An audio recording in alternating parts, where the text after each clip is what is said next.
अपूर्ण, अनिश्चित अथवा भ्रष्ट परंपराओं का इसलिए अनुसरण करना कि हम गलत फैसले की गलतियों से बच जाएं, केवल एक खतरे को दूसरे खतरे में परिवर्तित करना है। वेटले। नमस्कार दोस्तों, आप लोग सभी का स्वागत मेरे चैनल ब्लू टाइज में है और आज का टॉपिक बहुत ही रोमांचक है।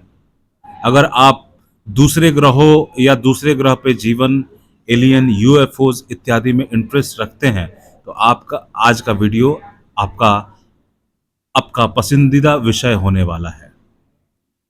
दोस्तों, अभिषेक कुमार सिंह जी ने ये लिखा है, इसमें इनका जो आर्टिकल है वो रेफरेंस है हाल में सोशल मीडिया यूट्यूब पर जो इसरो के प्रमुख हैं, इसरो के चेयरमैन का एक उनका अपना पॉडकास्ट आया था। उसमें उन्होंने इन सारी अहम मुद्दों पर बात करी थी। उसी को संदर्भित है ये, जिसका विश्लेषण किया है अभिषेक कुमार सिंह ने। इसमें ये लिखते हैं कि आम इंसान ही नहीं, खुद वैज्ञानिक परग्रही सभ्यता यानी कि एलियंस के बारे में जानने को इच्छुक रहे हैं, मगर इस मामले में शीर्ष वैज्ञानिक संस्थाएं अभी कुछ भी ठोस रूप से कह नहीं पाती है। अनजान वस्तुओं यानी कि यूएफओ और उड़न तस्तरियों को देखे जाने के हजारों दावे हैं, मगर कोई शीर्ष वैज्ञानिक इस पर कुछ कहने की कोशिश करता है तो इस पर सनसनी ज्यादा पैदा होती है, ठोस कम हासिल होता है। इसकी वजह है कि इन वैज्ञानिकों के पास भी अपनी बात साबित करने के ठोस साक्ष्यों का भारी अभाव होता है। मगर अभी इसरो के प्रमुख ने सोशल मीडिया यानी कि यूट्यूब पर यह धारणा व्यक्त की है कि इसकी बहुत अधिक संभावना है कि परग्रही सभ्यताएं हमारे मुकाबले में ज्यादा उन्नत हों और वे हमें देख रही हों या हम पर नजर रख रही हों। इसकी भी बहुत संभावना है कि पृथ्वी पर दूसरी दुनिया के प्राणी आते रहते हों। यह इस बात का सबूत है कि पृथ्वी के पार जीवन है। उन्होंने यह आशंका भी जताई है कि पृथ्वी से अलग रासायनिक संरचना वाले जीवन से पृथ्वीवासियों को खतरा हो सकता है, यानी एलियंस हम पर हमला कर सकते हैं। हालांकि इसरो प्रमुख ने अपने दावों के पक्ष में कोई साक्ष्य नहीं दिया है, मगर जब वे यह कहते हैं कि परग्रही सभ्यताएं हमसे 1 से 10,000 साल आगे हैं तो उनके दावों को गंभीरता से लेने की आवश्यकता है।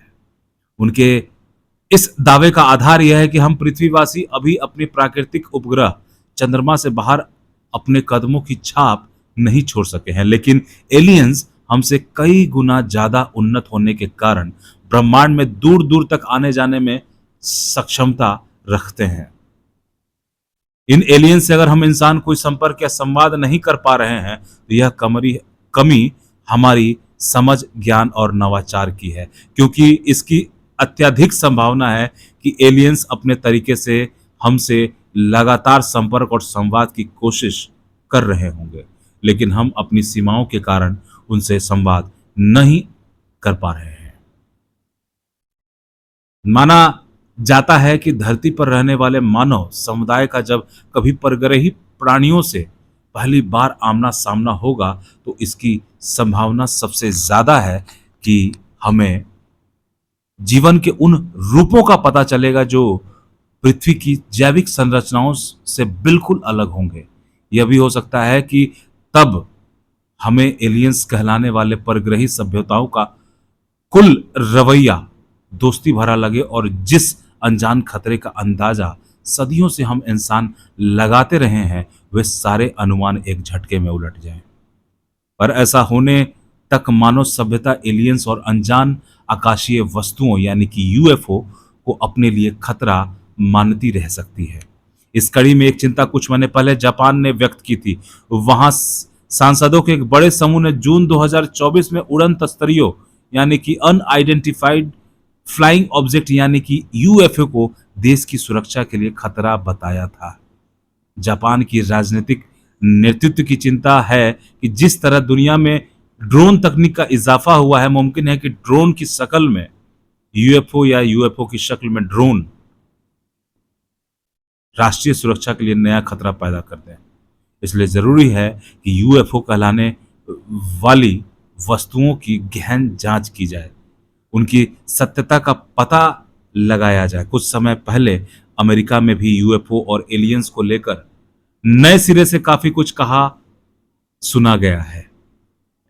जैसे जैसे बीते वर्ष 2023 में अमेरिकी अंतरिक्ष एजेंसी नासा ने कहा था कि वह यूएफओ और एलियन संबंधी घटनाओं से जुड़ी चर्चाओं को सनसनी से अलग करके देखने और उन्हें विज्ञान के तराजू में तौलने की हिमायती है।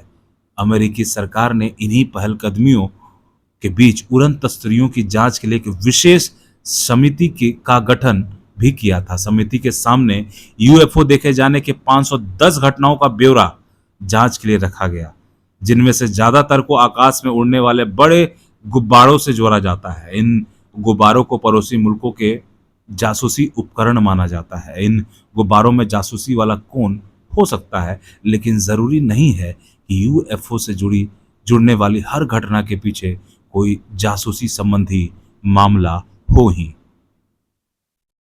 परग्रही सभ्यता के अस्तित्व में भरोसा रखने वाले के नजरिए से देखें तो कहा जा सकता है कि ब्रह्मांड में असंख्य आकाश गंगाएं हैं। इसलिए यह सोचना सांख्यिकीय तर्क के हिसाब से सही हो सकता है कि उनमें कहीं ना कहीं जीवन हो।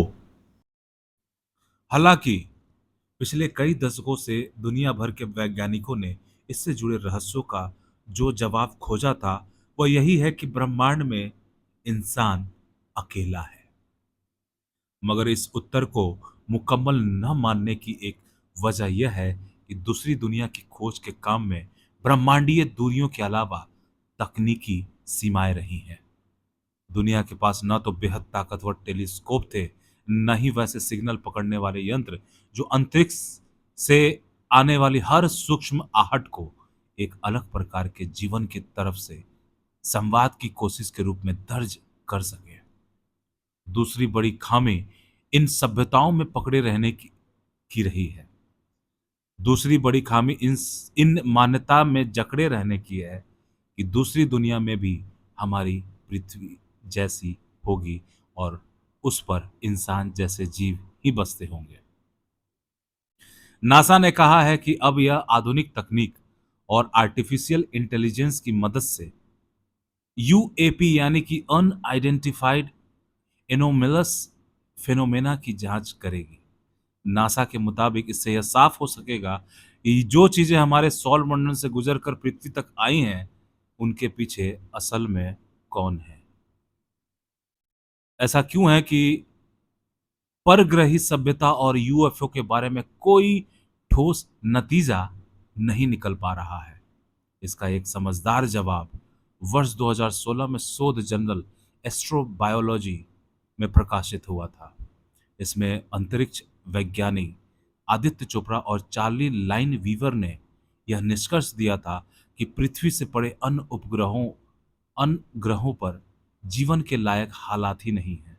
लिहाजा उन पर एलियंस समझदार परग्रही प्राणी तो क्या कैसा भी जीवन संभव नहीं है। यहाँ तक कि सौर मंडल के ग्रह मंगल शुक्र पर 400 करोड़ वर्ष पहले जीवन लायक स्थितियां बनी थी, पर वहां भी पर्यावरण इतना अनुकूल नहीं रहा कि एलियंस पैदा हो पाए।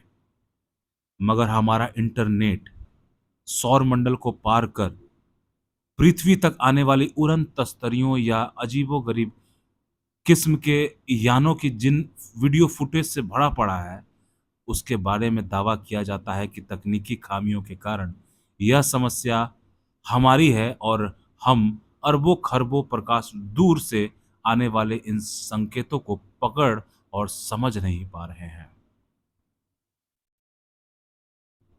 धन्यवाद दोस्तों। दोस्तों, अगर आपको यह वीडियो पसंद आ रहा है तो आप इसे लाइक शेयर सब्सक्राइब करना ना भूलें।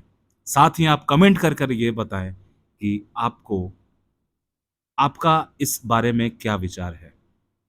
दोस्तों, आपके कमेंट का